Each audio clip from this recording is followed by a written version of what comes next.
नमस्कार दोस्तों, स्वागत है आप सभी विद्यार्थियों का स्टडी ग्लोस पर। आज हम लोग बैंकिंग अवेयरनेस में अक्टूबर मंथ का पार्ट 2 कवर करने वाले हैं। आई होप आप लोगों ने इससे पहले पार्ट 1 को बहुत अच्छे से कवर भी किया होगा। जो क्वेश्चंस हम लोग कवर करके चल रहे हैं वो काफी इंपॉर्टेंट है। जो भी स्टूडेंट बैंकिंग की तैयारी कर रहे हैं, कम से कम आप लोगों को इन क्वेश्चंस को जरूर देखना चाहिए। तो चलिए शुरुआत करते हैं हम लोग अक्टूबर मंथ के पार्ट 2 के सेशन की। फर्स्ट क्वेश्चन आप लोग की स्क्रीन पर।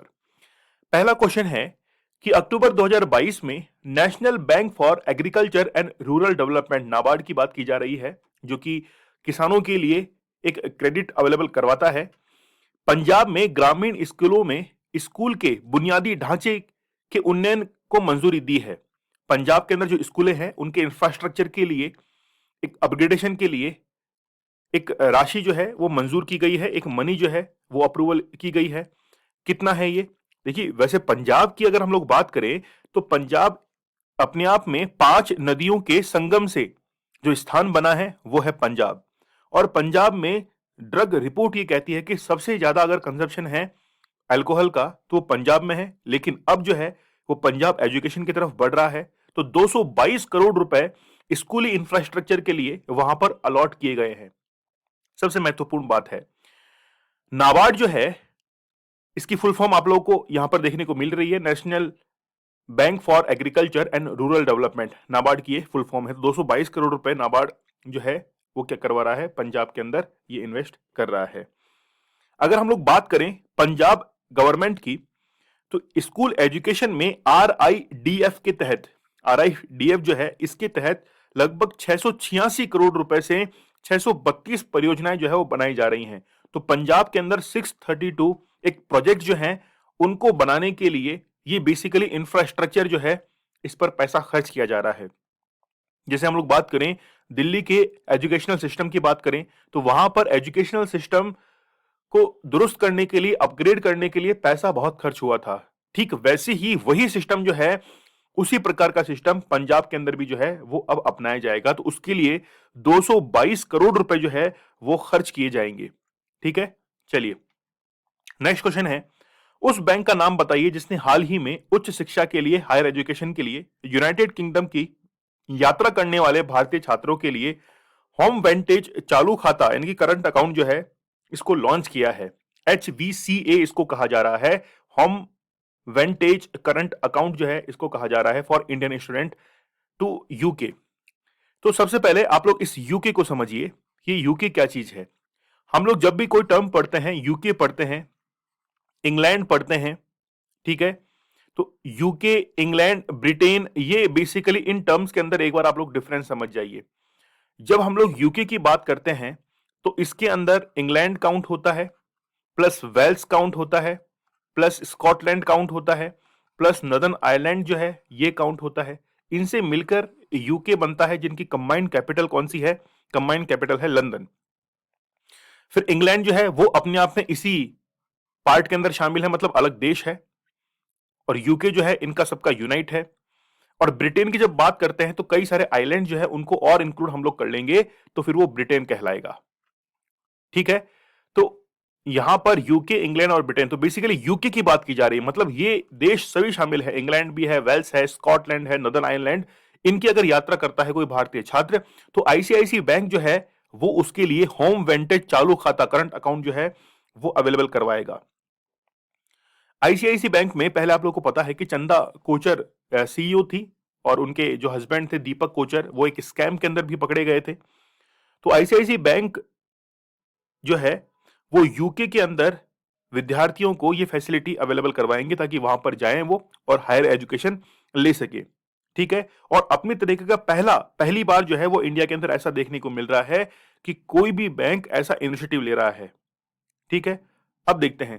देखिए, आईसीआईसी बैंक जो है UK PLC, UK PLC ICICI bank limited की पूर्ण स्वामित्व वाली सहायक कंपनी ने अपनी तरह का पहला होम वेंटेज अकाउंट जो है, करंट अकाउंट, उसको लॉन्च किया है।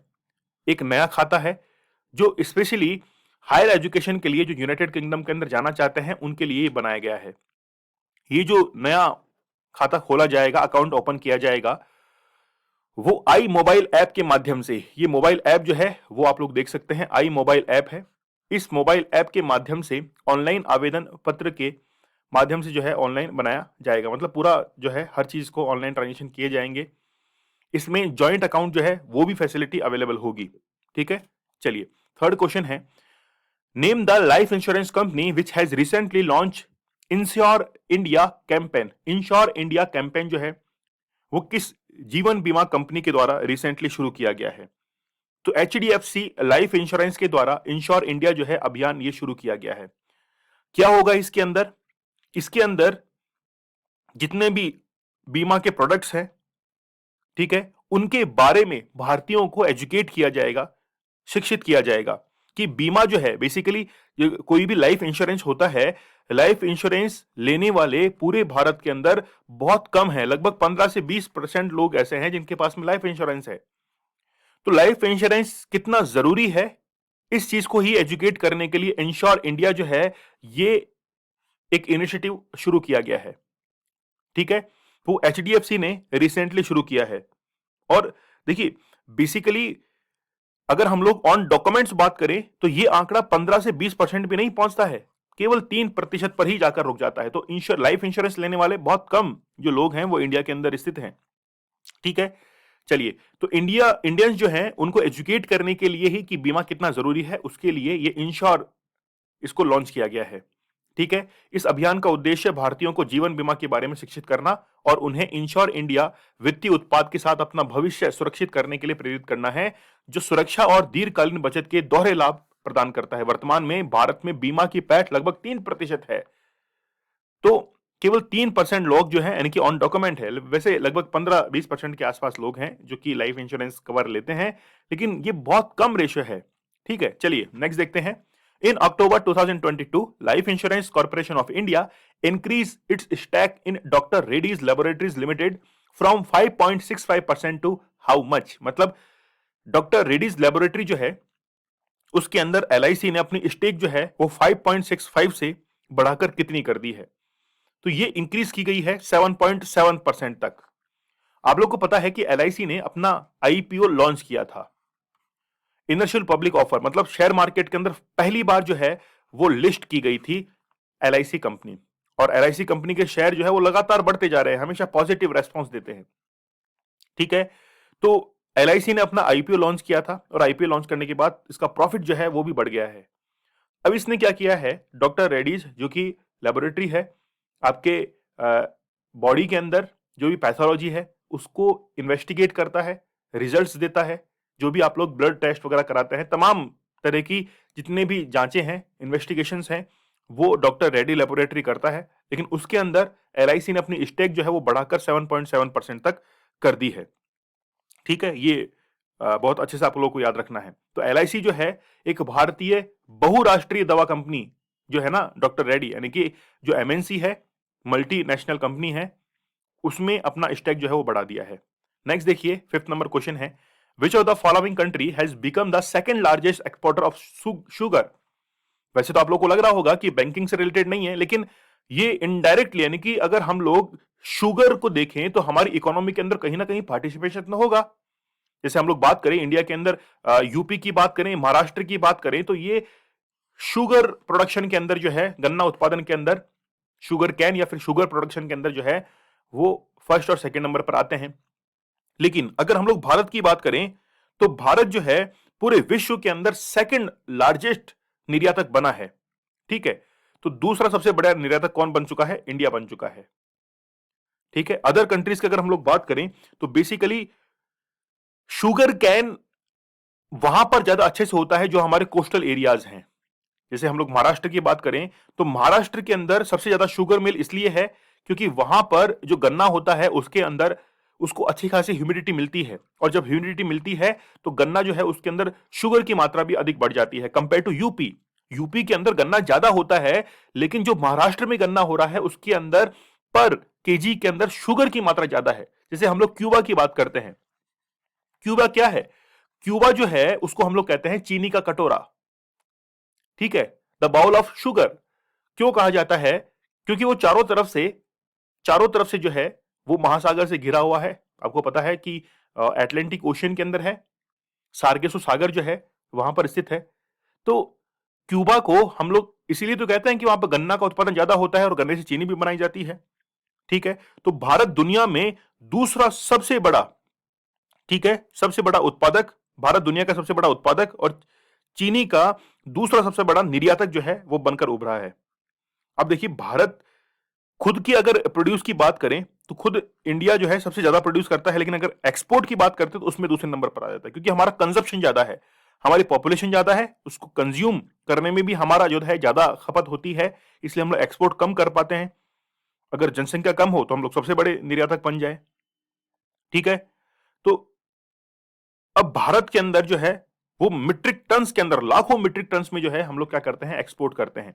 तो भारत दुनिया का सबसे बड़ा उत्पादक और चीनी का दूसरा सबसे बड़ा निर्यातक के रूप में उभरा है।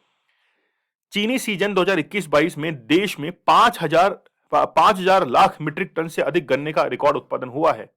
ठीक है, मतलब बहुत, यानी कि ह्यूज क्वांटिटी के अंदर यहां पर उत्पादन किया गया है। यह मौसम भारतीय चीनी क्षेत्र के लिए वाटरशेड सीजन साबित हुआ है। 109 लाख मीट्रिक टन से अधिक का रिकॉर्ड उच्चतम चीनी निर्यात जो है वो दर्ज किया गया। हमने इतना जो है वो एक्सपोर्ट कर दिया है। चलिए अगला क्वेश्चन है, विच of the following bank has recently launch banking services through WhatsApp for both customers and non customer. चाहे वो बैंक के ग्राहक हैं या ग्राहक नहीं है, दोनों के लिए व्हाट्सएप के माध्यम से बैंकिंग सेवाएं जो है वो शुरू की गई हैं। कौन सा बैंक कर सकता है? PNB bank. पीएनबी पहला ऐसा बैंक था भारतीयों के लिए, भारतीय बैंक, जिसकी स्थापना 1893 के अंदर की गई थी, आई थिंक 1894 के अंदर की गई थी। पहला ऐसा भारतीय बैंक, इंडियन बैंक, जिसमें काम करने वाले एम्प्लॉइज जो थे वो भी इंडियंस ही थे। तो अगर आपसे पूछा जाए कि पहला भारतीय बैंक जिसमें काम करने वाले भारतीय ही थे, वो पंजाब नेशनल बैंक था। ठीक है, तो पंजाब नेशनल बैंक ने रिसेंटली, चाहे कस्टमर है नॉन कस्टमर है, उनके व्हाट्सएप के माध्यम से जो है वो बैंकिंग सेवाएं उनके लिए शुरू की है। जैसे आप लोग जानते हैं कि हम लोग व्हाट्सएप से अब पेमेंट भी कर पाते हैं। तो ये कैसे पॉसिबल हो पाया है? ये पॉसिबल हो पाया है कि जब व्हाट्सएप ने बैंकिंग सर्विसेज के साथ में अटैचमेंट किया है। ठीक है, अच्छा अब क्या होगा, जिस भी ग्राहक को पैसा भेजना है तो पहले हम लोग उसको हेलो हाय करेंगे और उसको सीधा जो है कांटेक्ट करने की कोशिश करके फिर उसको क्या कर देंगे, पैसा भेजा जाएगा। ठीक है, अच्छा, तो प्रोफाइल नेम वगैरह तमाम जानकारी जो है वो उसकी होनी चाहिए। पीएनबी ने चाहे कस्टमर है नॉन कस्टमर है, उनके व्हाट्सएप के लिए, व्हाट्सएप से जो है वो क्या कर दिया है, बैंकिंग सर्विसेज यहां पर ऑन की है। व्हाट्सएप पर बैंकिंग सुविधा को सक्रिय करने के लिए ग्राहकों को आधिकारिक पीएनबी के व्हाट्सएप नंबर 9192, ठीक है, ये तो क्या है, हमारा इंडिया इंडिया का कोड नंबर है, फिर 9264092640 को सहेजना होगा और इस नंबर पर एक हाय हेलो भेजकर बातचीत जो है वो शुरू करनी होगी। बातचीत शुरू करने से पहले ग्राहक को यह सुनिश्चित करने के लिए व्हाट्सएप पर पीएनबी के प्रोफाइल नाम के साथ ग्रीन टिक जो है इसकी जांच कर लेनी चाहिए। यह एक वास्तविक व्हाट्सएप बैंकिंग खाता है। मतलब देखिए, आप लोग तो वैसे भी ब्लू टिक जो आता है, इससे आप लोग को लगता है कि हाँ मैसेज पढ़ लिया गया है, लेकिन जब ग्रीन टिक आएगा तो वो बैंकिंग सर्विसेज को रिलेट करेगा। इससे बैलेंस जो है आप पूछ सकते हैं, अंतिम 5 दिन का लेन देन, तमाम बातें जो है वो आप लोग सेवाएं प्रदान करेगा। ठीक है, तो पीएनबी जो है वो व्हाट्सएप के माध्यम से आप बैलेंस की इंक्वायरी कर सकते हैं, अंतिम 5 दिनों का लेन देन कर सकते हैं, जो भी आपका चेक है उसको रोकना है, पास करवाना है, चेक बुक जो है उसके लिए अप्लाई करना है, तमाम काम आप कर सकते हैं। नेक्स्ट देखिए, which country's central bank has recently signed an MOU with the National Payments Corporation of India NPCI to launch India's rupees debit card? India का जो रुपए डेबिट कार्ड है उसको सबसे पहले भूटान के अंदर लॉन्च किया गया था। आई थिंक आप लोगों को पता होगा, भूटान के बाद फिर हम लोगों ने सिंगापुर के अंदर इसको लॉन्च किया। तो आप पहले इस डेबिट कार्ड के बारे में समझिए कि डेबिट कार्ड पर मास्टर कार्ड लिखा रहता है, मैस्ट्रो लिखा रहता है, ठीक है, ये तमाम बातें लिखी रहती हैं, और अब रुपए जो है वो लिख के आने लग गया है। तो जब ये मास्टर मैस्ट्रो हम लोग जब यूज करते थे तो बेसिकली इसका मतलब ये है कि पेमेंट को सिक्योर करने के लिए जो अमेरिकी कंपनियां हैं, विदेशी कंपनियां हैं, वो इसके लिए चार्ज करती थी। लेकिन अब जब हम लोग रुपए का यूज करेंगे तो भारत के अंदर ही जो सिक्योरिटी एजेंसीज हैं वो इसके लिए वर्क करेंगे, तो भारत का पैसा भारत में ही रहेगा। तो रिसेंटली वो कौन सी कंट्री है जिसने भारत के रुपए डेबिट कार्ड को लॉन्च करने के लिए एनपीसीआई जो है इसके साथ में समझौता किया है? क्वेश्चन बड़ा अच्छा है, आप लोग को जो है ये क्वेश्चन एग्जाम में देखने को मिल सकता है। ठीक है, तो रिसेंटली ये जो लॉन्च किया गया है वो हमारे पड़ोसी देश के साथ में ही ऐसा किया गया है। ठीक है, कौन लॉन्च कर सकता है, आप लोग थोड़ा आइडिया लगाइए इसके बारे में। देखिए, भारत ने हमेशा अपने पड़ोस की नीति पर, नेबर फर्स्ट पॉलिसी पर जो है वो वर्क किया है। अब आप लोग इसके अंदर भारत के साथ में रिलेशंस के आधार पर क्या कर सकते हैं, उन चीजों को अच्छे से, यानी कि इस ऑप्शन को जो है अच्छे से एलिमिनेट कर सकते हैं। तो श्रीलंका के अंदर, मालदीव्स के अंदर, भूटान में या फिर ओमान में, तो ओमान के अंदर जो है वो इसको क्या किया गया है, लॉन्च किया गया है। ठीक है, तो ओमान के साथ में इसको, क्योंकि भूटान में ऑलरेडी हो चुका है, मैंने बताया आपको, मालदीव श्रीलंका में ऑलरेडी हो चुका है। अगर आप लोग करंट अफेयर से ताल्लुक रखते हैं तो केवल ओमान ही इसके अंदर हमारे पास में ऑप्शन बचा है। तो एनपीसीआई और सेंट्रल बैंक ऑफ ओमान ने ओमान में रुपए डेबिट कार्ड लॉन्च करने के लिए एमओयू जो है उस पर हस्ताक्षर किए हैं। एक फाइनेंशियल कनेक्टिविटी जो है उसको बढ़ाएगा, एक नया यूपीआई प्लेटफॉर्म जो है वो अवेलेबल करवाएगा। ठीक है, यूपीआई की फुल फॉर्म क्या होती है, मुझे आप लोग कमेंट सेक्शन में लिखकर बताएंगे कि what is full form of UPI. जैसे आप लोग देखते हैं क्यूआर कोड, तो क्यूआर कोड में क्यूआर की फुल फॉर्म क्या है, क्विक रेस्पॉन्स। ठीक है, यूपीआई की फुल फॉर्म मुझे कमेंट सेक्शन में बताइए। तो अगस्त 2022 में NPCI, international payments India limited ने पूर्ण स्वामित्व वाली सहायक कंपनी पे एक्सपर्ट जो है लंदन स्थित भुगतान समाधान प्रदाता के साथ में समझौता ज्ञापन पर हस्ताक्षर किया। ठीक है, ताकि यूनाइटेड किंगडम में इसके भुगतान समाधान यूपीआई, रुपए कार्ड की स्वीकृति के अंतर्राष्ट्रीयकरण जो है वो किया जा सके। इंटरनेशनलाइज करने के लिए जो है वो हमने पहले भी, यानी कि फर्स्ट पार्ट में, अक्टूबर का जो फर्स्ट सेशन था उसमें भी हम लोगों ने कवर किया था इसको। नेक्स्ट देखिए, name the two new subsidiaries which were recently set up by Adani enterprises limited. Recently दो सब्सिडरी जो है वो ओपन की गई है अडानी के द्वारा। कौन कौन सी वो हैं, तो अडानी ने रिसेंटली, अडानी ग्रुप के द्वारा, आपको पता है सबसे प्रॉफिटेबल अभी ग्रुप चल रहा है, तो एक है अडानी डिस्रप्टिव। ठीक है, एक तो है अडानी डिस्रप्टिव और दूसरा है अलवर एलिवल रिसोर्सेज लिमिटेड। तो ए और बी, ठीक है, ये दोनों है, तो हम लोग डी ऑप्शन की तरफ जाएंगे और डी आंसर को टिक कर देंगे। दोनों इसके अंदर करेक्ट आंसर है। तो अदानी समूह ने रिसेंटली दो नई सहायक कंपनियों की स्थापना की घोषणा की है। ठीक है, एक तो अडानी डिस्रप्टिव वेंचर लिमिटेड और फिर अलवर ऑलवीएल रिसोर्सेज लिमिटेड। ठीक है, तो दो सहायक कंपनियां जो हैं इसकी स्थापना के लिए घोषणा की है। अदानी एंटरप्राइजेस के खुलासे के अनुसार एडीवीएल के पास 5 लाख रुपए की प्रारंभिक अधिकृत और चुकता शेयर पूंजी है और ARL अदानी एंटरप्राइजेस के एक अन्य सहायक जो है ये। तो बेसिकली क्या है, अडानी जो दूसरी कंपनीज हैं उसके अंदर अब स्टेक होल्डर जो है वो बनते जा रहे हैं, सहायक कंपनी जो है वो खोलते जा रहे हैं। नेक्स्ट देखिए, in September the manufacturing PMI fell to 3 month low. 3 month के निचले स्तर पर जो है पीएमआई, यानी कि मैन्युफैक्चरिंग जो सेक्टर है वो घटकर कितने पे आ गया है, तो करेक्ट आंसर हमारा हो जाएगा 56.2, यानी कि लगभग हम लोग ये कहेंगे 56.1, 56.2। ठीक है, तो लगभग हम लोग कहेंगे कि सॉरी 56.1 नहीं, 55.1। ठीक है, क्योंकि पहले जो था वो 56.2 था जो घटकर पहुंचा है फिर यहां पर। ठीक है, तो मैन्युफैक्चरिंग पीएमआई सितंबर में घटकर 3 महीने के सबसे निचले स्तर पर 55.1 पर जो है वो आ चुका है। और जबकि हम लोग इससे पहले वाले मंथ की बात करें तो 56.1 था ये, है ना, याद रखिएगा इसको। ठीक है, तो बेसिकली क्या है कि मैन्युफैक्चरिंग जो है उसके अंदर अब हमारा प्रोडक्शन रेट जो है वो थोड़ा नीचे गिरा है, तो पहले से 3 महीने के निचले स्तर पर ये काउंट हुआ है। चलिए, तो लगभग 400 निर्माताओं के एक पैनल में क्रय प्रबंधकों को भेजे गए प्रश्नवाली की, यानी कि बेसिकली क्वेश्चनिंग जो है वो भेजी गई। उसमें बताया गया कि जो मैन्युफैक्चरिंग योगदान है जीवीए के अंदर वो लगभग 15% के आसपास है, केवल मैन्युफैक्चरिंग की बात की जा रही है। ठीक है, चलिए नेक्स्ट देखिए, what is the percentage increase in the disbursement of small business loan under Pradhan Mantri Mudra Yojana in the first half of the current financial year ended September as compare to the same period last year. तो पिछले माह की अगर तुलना करें तो प्रधानमंत्री मुद्रा योजना के तहत जितने भी छोटे व्यापारी हैं उनके ऋणों के वितरण में कितने प्रतिशत की वृद्धि जो है वो दर्ज की गई है। तो अगर हम लोग परसेंटेज के अंदर माने तो 30% यहां पर वृद्धि दर्ज की गई है।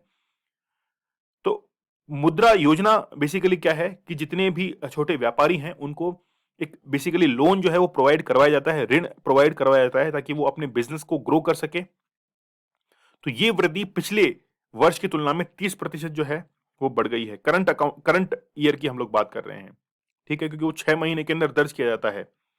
तो एक साल पहले की अगर हम लोग बात करें तो वो पहले 30% कम था, अब 30% बढ़ चुका है। ठीक है। तो पीएम ये जो योजना है इसके आंकड़ों के अनुसार अगर 2020-21 में अगर हम लोग माने तो ये जितना भी कंट्रीब्यूशन था ये पहले कम था, अब बढ़ चुका है, क्योंकि और बेसिकली कोविड 19 का सबसे बड़ा इंपैक्ट जो है वो इस पर देखने को मिला। कोविड 19 के टाइम पीरियड के अंदर बहुत सारे छोटे बिजनेस जो बंद हुए और उस समय बहुत सारे लोगों को मदद की जरूरत थी फाइनेंशियल। अब जो है वो काफी स्टेबिलिटी देखी जा रही है और इसलिए लोग जो है वो ऋण भी ले रहे हैं। तो 30% की वृद्धि जो है वो इसके अंदर दर्ज की गई है। ठीक है। तो पिछले वर्ष के मुकाबले 6 माह के अंदर रिसेंटली ये वृद्धि जो है वो दर्ज की गई है। एक साल पहले की अवधि में 1.06 लाख करोड़ का वितरण किया गया था। चालू वित्त वर्ष की पहली छमाही में पिछले 3 वर्षों में सबसे अधिक वृद्धि है ये। पीएमएमवाई के प्रदर्शन के आंकड़ों के अनुसार 2020-21 में कुल वितरण जो है वो घटकर 3.11 लाख करोड़ हो गया। ठीक है।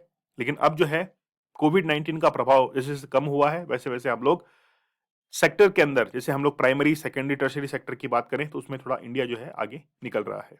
नेक्स्ट देखिए, name the bank which launch a special drive उत्सव 2022-23 for home loan, car loan, gold loan from 1 अक्टूबर यानी कि 1 अक्टूबर टू 31 दिसंबर 2022। तो एक विशेष अभियान जो है किस बैंक के द्वारा शुरू किया गया है उत्सव 2022-23? करेक्ट आंसर हो जाएगा हमारा डी, कर्नाटका बैंक जो है इसने ये अभियान रिसेंटली शुरू किया है। तो कर्नाटका बैंक के उत्सव की मांगों को पूरा करने के लिए 1 अक्टूबर 2022 से 31 दिसंबर 2022 तक गृह ऋण, कार और जो गोल्ड लोन है इस पर एक विशेष अभियान केबीएल उत्सव 2022-23 जो है शुरू किया गया है। ग्राहक जो है वो लोन उठा सकते हैं। ठीक है। प्रोसेसिंग फीस जो है वो बिल्कुल ना के बराबर इन्होंने रखी है और इसके अलावा 880 शाखाओं में ये जो है फैसिलिटी अवेलेबल करवाई गई है कर्नाटका बैंक के। नेक्स्ट देखिए, मुख्य किशोर कुमार पोलू दासु को हाल ही में, ठीक है, किस बीमा कंपनी के प्रबंध निदेशक और कार्यकारी अधिकारी के रूप में अपॉइंट किया गया है? ठीक है, चीफ जो है वो अपॉइंट हुए हैं, चीफ एग्जीक्यूटिव ऑफिसर। ठीक है। तो चीफ एग्जीक्यूटिव ऑफिसर जो है किशोर कुमार पोलूदास को अपॉइंट किया गया है किस बीमा कंपनी के अंदर? तो हमारा करेक्ट आंसर हो जाएगा इसके अंदर state bank of India general insurance जो है इसके अंदर रिसेंटली इनको अपॉइंट किया गया है। ठीक है। पहले से भी ये जो थे वो कई पोस्ट पर अपना अहम किरदार जो है वो निभा चुके हैं। तो भारतीय state bank general insurance company limited ने एसबीआई की एक सहायक कंपनी ने किशोर कुमार पोलूदासु को 4 अक्टूबर 2022 से अपना नया एमडी जो है एमडी सीईओ वो अपॉइंट किया है। मूल कंपनी भारतीय स्टेट बैंक किशोर कुमार पोलूदास को नए एमडी और सीईओ के पद के लिए नामित किया है। ठीक है। तो ये आप लोग फैक्चुअल इंफॉर्मेशन है, इसको याद रखिएगा। Recently a new super tech initiative name Daksha has been launched by which of the following? हाल ही में दक्ष नामक एक नई सुपर टेक पहल जो है वो शुरू की गई है। दक्ष निम्नलिखित में से किसके द्वारा लॉन्च किया गया है? 30 नंबर जो है इसका करेक्ट आंसर हमारा क्या हो जाएगा? देखिए, रिजर्व बैंक ऑफ इंडिया के गवर्नर हैं शक्तिकांता दास। उन्होंने रिसेंटली सुपर टेक इनिशिएटिव जो है दक्ष इसको लॉन्च किया है। तो बी जो है ये हमारा करेक्ट आंसर हो जाएगा। अब ये जो एप्लीकेशन है, and this application will be the banks advance सुपरविजनरी monitoring system. तो ये बेसिकली क्या है? एक मॉनिटरिंग सिस्टम है उस बैंक के लिए। ठीक है। तो भारतीय रिजर्व बैंक के शक्तिकांता दास जो है गवर्नर, उन्होंने रिसेंटली लॉन्च किया है ताकि जो भी सुपरविजन प्रणाली है उसको बहुत उन्नत बनाया जा सके। तो बेसिकली दक्ष क्या है? दक्ष देखिए, तो दक्ष जो है जैसे आप लोग वेब पोर्टल वगैरह देखते हैं तो यही एक वेब आधारित end to end work flow application है जो कि जितने भी वर्क एम्प्लॉइज हैं उनको क्या करेगा? ये एम्प्लॉइज हैं या फिर कोई भी टेक्निकल वर्क चल रहा है उसका सुपरविजन करेगा। ठीक है। और इसके माध्यम से आरबीआई बैंक को जो एनबीएफसीज हैं इनके लिए एक ऐसे कल्चर को डेवलप करेगा जिसमें सुपरविजन जो है वो अपने आप में एक सेंटर पॉइंट रहेगा। ठीक है। तो जितने भी ट्रांजेक्शन्स होते हैं, कोई भी काम है बैंक से रिलेटेड, तो उसमें जो है वो क्या किया जाएगा, इसको सुपरविजन किया जाएगा। चलिए नेक्स्ट देखिए, विच of the following bank has launch a one stop merchant solution app named smart hub व्यापार मर्चेंट ऐप? निम्नलिखित में से किस बैंक ने स्मार्ट हब व्यापार मर्चेंट ऐप नाम से one stop merchant solution app को लॉन्च किया है? 14 नंबर जो है इसका करेक्ट आंसर क्या हो जाएगा? एचडीएफसी बैंक जो है, housing development financial corporation bank, इसके द्वारा एक मर्चेंट सॉल्यूशन ऐप को लॉन्च किया गया है। ठीक है, क्वेश्चन काफी अच्छा है। तो निजी क्षेत्र का, प्राइवेट सेक्टर का बैंक है एचडीएफसी बैंक, उसने रिसेंटली जो है one stop merchant solution app smart hub व्यापार मर्चेंट ऐप को लॉन्च किया है। ठीक है, ये पेमेंट और बैंकिंग सॉल्यूशंस के लिए काम करेगा। एचडीएफसी बैंक ने एक merchant source platform Mintoak innovation India के साथ साझेदारी में स्मार्ट हब व्यापार ऐप विकसित किया है, जो व्यापारियों को कार्ड, यूपीआई और क्यूआर कोड सहित कई भुगतान मोड में इंटर ऑपरेबल भुगतान स्वीकार करने में सक्षम बनाता है।